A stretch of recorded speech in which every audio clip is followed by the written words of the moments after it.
از اساسی ترین وظایف علما امی هست که برای مردم تبیین بکنن عقیده اسلامی را، چون الله متعال تعهد گرفته از کسانی که الله متعال بر از اونها بهره از کتاب را داده و علم کتاب داده، امی تعهد گرفته که لتبیننه للناس ولا تکتمونه، که حقیقت برای مردم بیان بکنن و او را پنهان نکنن. و بدون شک بله بیان کردن سخن حق سختی ها و مشکلات خودش داره. امام احمد بن حنبل در دوران خودش، شما داستان زندگیش اگر خوانده باشین، مشکلات و سختی های زیاد را به خاطر بیان سخن حق شنید. یک کسی بر از او اومد گفت که همین دیگه علما چیز نمیگن، تو چیز خودت به جنجال انداختی، هر روز شکنجه میشی، زندان میشی، دوره میخوری، چرا ما؟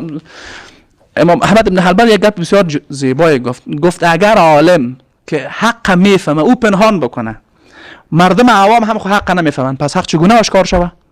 پس وظیفه عالم امی هست، وظیفه عالم اینمی هست که به خاطر بیان سخن حق مشکلات تحمل بکنه. اگر عالم مشکلات تحمل نگه که والا برو مشکل به وجود میاد، مردم عوام هم نفهمن، پس حق چگونه آشکار شود؟ دقت کردین؟ و میخواد امام شهید سید قطب رحمه الله اگر بسیار زیبایی داره، میگم ما بر او کسانی که به عنوان الگو در جامعه مطرح هستند، بر از اونها میگم حتی از رخصت ها هم استفاده نکنن، از رخصت های شرعی هم استفاده نکنن. چرا؟ به خاطری که یک نفری که در مقام الگو قرار میگیره، اگر ای از رخصت ها استفاده بکنه، عوام مردم باز از رخصت ها هم استفاده نمیکنن، تنازل بیشتر میکنن.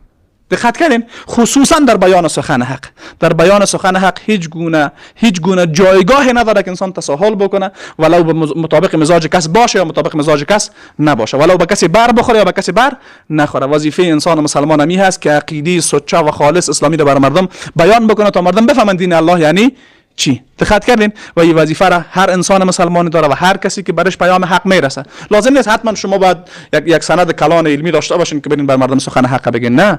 پیامبر صلی الله علیه و سلم وقتی به ما میگه که بلغوا عنی ولو آیه، می معنی را داره. اگر شما از یک حکم الله هم آگاهی پیدا کنین، وظیفه ابلاغ به عهده شما هست که او را بر مردم برسانین. بله سختی ها و مشکلات هم داره. یک نکته دیگه هم نیست که گاهی اوقات یک نفر سخن حق میگه، طریقش غلط است.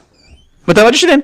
گاهی اوقات طریقه گفتن سخن حق یک رقم باعث میشه که در یک مشکل گیر بره. نه، ما معنای حکمت خوب به یک نفر باید بفهمه. خیلی از مردم در دعوت میگن فلانی حکمت نداره. یعنی چی؟ یعنی ای که گاهی وقتا تو تعریف میکنه که یک نفر سخن حق نگه، این حکمت معرفی میکنه. این غلط است. نه، حکمت همیست که یک نفر سخن حق بگه، خب با طریقه سالم. دقت کردین؟ یعنی کتمان کردن سخن حق حکمت نیست. هر کسی اگر بیاید در دعوت تعریف کنه که حکمت فلانی نفر خوب و حاکم است، حکیم است در دعوت، چرا؟ به خاطر بسیاری گپا را نمیگه که مشکل جور میکنه. این حکمت نیست. پنهان کردن سخن حق هرگز حکمت نیست، بلکه سخن حق را با طریقه سالم گفتن حکمت است.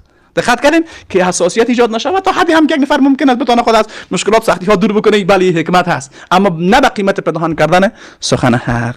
سبحانك اللهم و بحمدک، اشهد ان لا اله الا انت، استغفرک و اتوب